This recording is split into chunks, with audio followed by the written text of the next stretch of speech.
Demon's Crest hit the Super NES back in November of 1994. It was the follow-up to both Gargoyle's Quest and Gargoyle's Quest II: The Demon Darkness, which were released on the Game Boy and NES respectively. When Capcom decided to bring this third part out to the SNES, they did so by dramatically changing the gameplay, and I would argue for the better. Demon's Crest is a game I skipped out on back in the day, and have only experienced it thanks to the Virtual Console on the Wii U.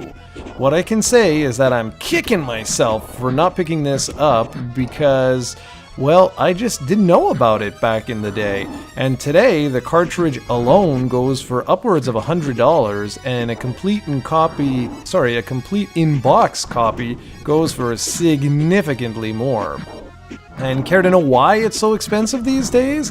Well, it's because there weren't many copies made, it didn't sell that well, and today everyone's discovered that the game is downright awesome. Much like the previous two entries, you play as Firebrand, that annoying gargoyle from the Ghosts and Goblins series. However, in this game, you've been evolved thanks to the power of the Super NES, that superpower. The world is much more vivid than ever before, with sharp animations, incredible sprites and level design, and a soundtrack that's just incredible. The environments are nothing short of beautiful, and every time I discover a new SNES game, it amazes me just how beautiful these games look and how well they hold up.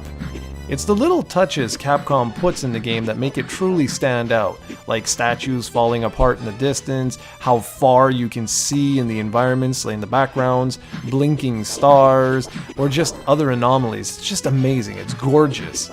Perhaps the only negative I can say is that there's a lot of slowdown when too many graphical touches or tweaks are put in place, such as when a forest catches fire and you have to make your way through it and it's filled with enemies and you're shooting your projectile attack, and needless to say those little bullets or those little fire thingies are going really slow. But overall, it's a minor complaint in the greater scheme of things when you just see how beautiful this game truly is.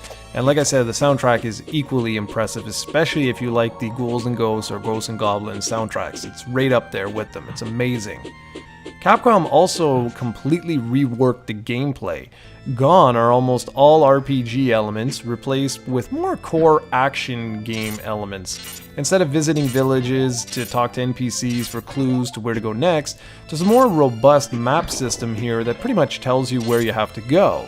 Sure, you can visit areas with NPCs to buy potions or spells or things like that, but it's no longer a key element and it's entirely left up to you. And that's the thing here. So is the gameplay. Like, you can decide where you want to go. It more closely matches something like Super Metroid, where you can explore a massive open area, locate a wide assortment of hidden nooks and crannies, and acquire new powers which will grant you access to previously inaccessible areas or allow you to unlock hidden rooms, which in turn will grant you new powers. Firebrand no longer has a meter to tell him how long he can fly for. Now he can actually stay in the air for as long as he damn well wants, and levels have been built around this concept. There are now obstacles everywhere, making for a truly challenging yet not cheap experience. These special powers I spoke about earlier also come into play in the form of block-destroying projectiles, the ability to jump on mini tornadoes, being able to transform into other gargoyles, like one made of earth that can destroy boulders, or one that can swim underwater, and so much more. Having access to potions, which replenish your health, is an absolute must, especially as you make your way through around the halfway portion of the game. The game can be brutally challenging at times, especially some of the boss fights.